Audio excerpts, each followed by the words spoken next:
Kalau gitu kapan steroid dibutuhkan dalam pengobatan, Dok? Satu, kalau disuruh dokter. Enggak juga sih. Loh, kalau dokternya yang kayak ya, tadi, kalau dokternya kayak yang tadi nakal, gitu kan, nakal, bisa juga kan dia ngasih tapi sebenarnya enggak butuh-butuh banget. kapan? Jadi ketika reaksi peradangan yang timbul termasuk golongan sedang sampai parah. Oke. Satu. Dua. Ketika reaksinya itu, reaksi peradangannya itu timbul secara sistemik. Jadi di seluruh badan. Meliputi beberapa organ atau meliputi organ tubuh yang misalnya kulit, tapi kulitnya secara luas gitu, hampir seluruh tubuh gitu. Tiga. Misalnya yang terkena reaksi peradangan itu adalah organ-organ yang penting.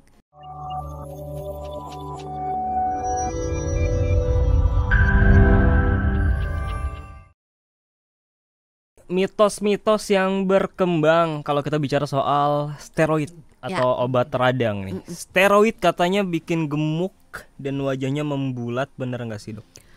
Kalau dipakai secara terus-menerus, ya benar. Wow. Karena even steroid, penyakitnya tepat, maksudnya penyakitnya kronis, dipakai terus-menerus bisa tetap gemuk. Iya. Kenapa? Kok bengong?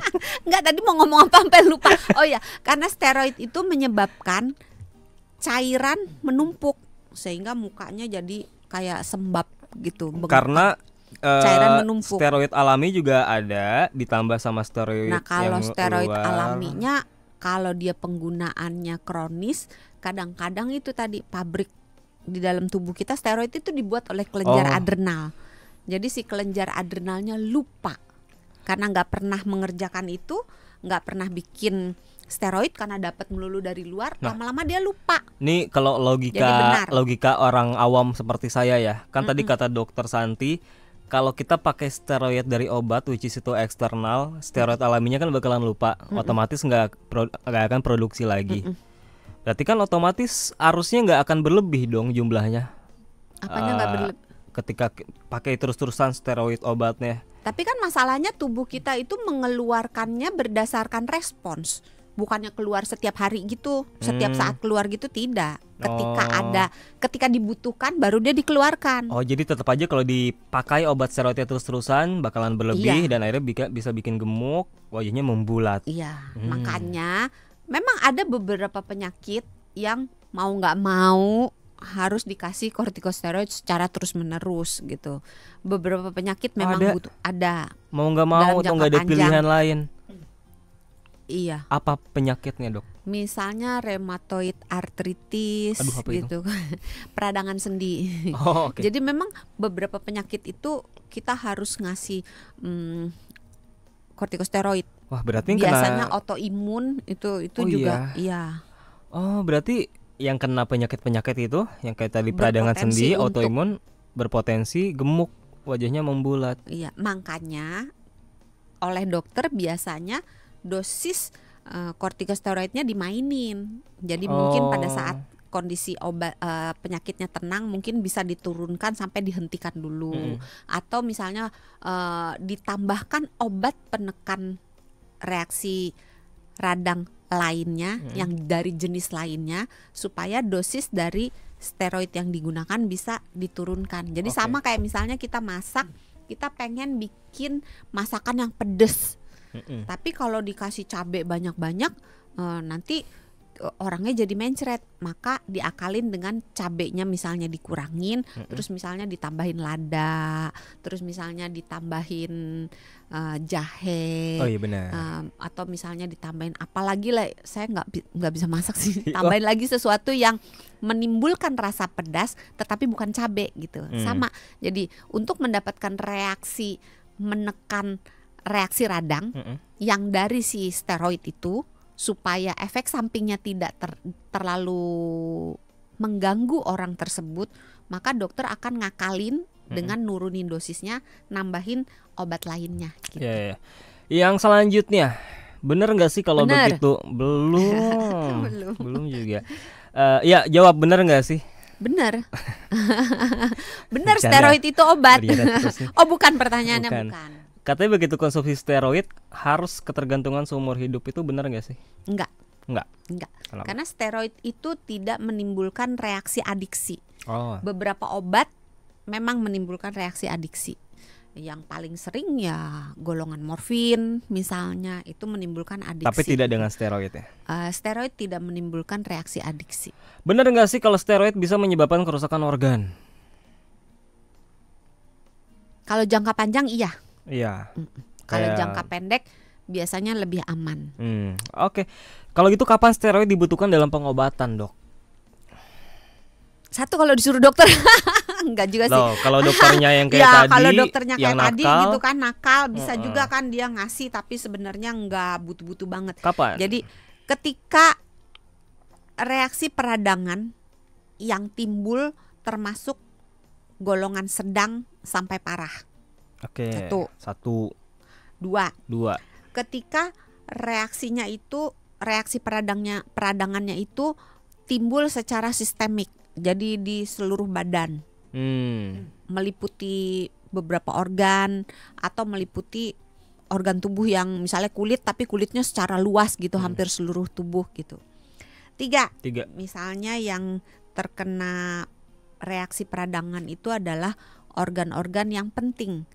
Otak, jantung, paru, ginjal gitu. Tunjang. Paru tunjang. Padang dong. Ada otak nggak, Pak? Ada, mau digulai? Hati. Ada, makan hati. Hati, ginjal juga termasuk itu yang vital.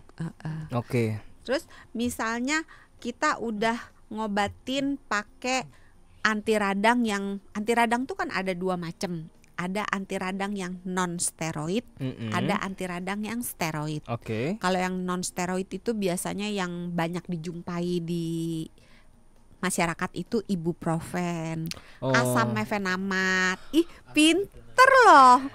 Iya bener loh, Mas Jose tahu asmef. Jangan-jangan berarti Mas Jose sering radang gitu. Kok tahu? Saya alergi dengan obat-obat itu. Alergi dengan obat. Makanya hafal ya. Apa tadi? Ibuprofen, asam mefenamat, apalagi? Paracetamol tidak.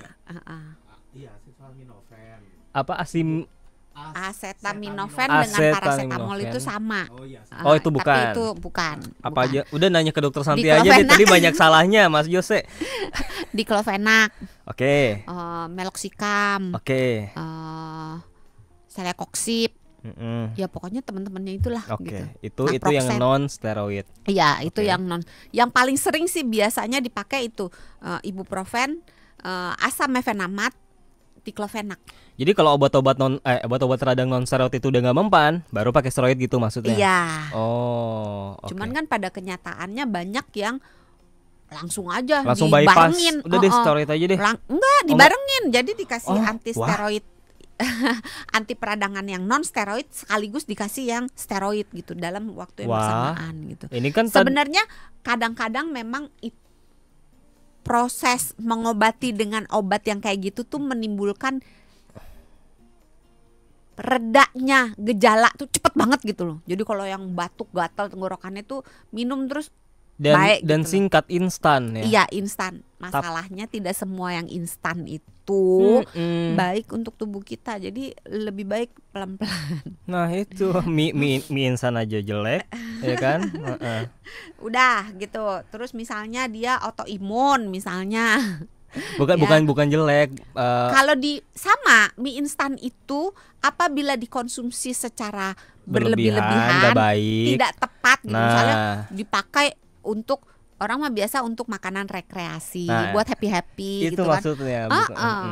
Jadi memang segala sesuatu harus ditempatkan pada tempatnya yang sesuai gitu. Jadi mie instan bagus. Tapi bukan berarti itu makanan utama gitu. Itu makanan rekreasi. Gitu. Kok kita jadi bahas mie instan ya? Iya. Atau sakitnya itu agresif lama gitu. Kok nggak baik gitu ya? Jangan-jangan gitu.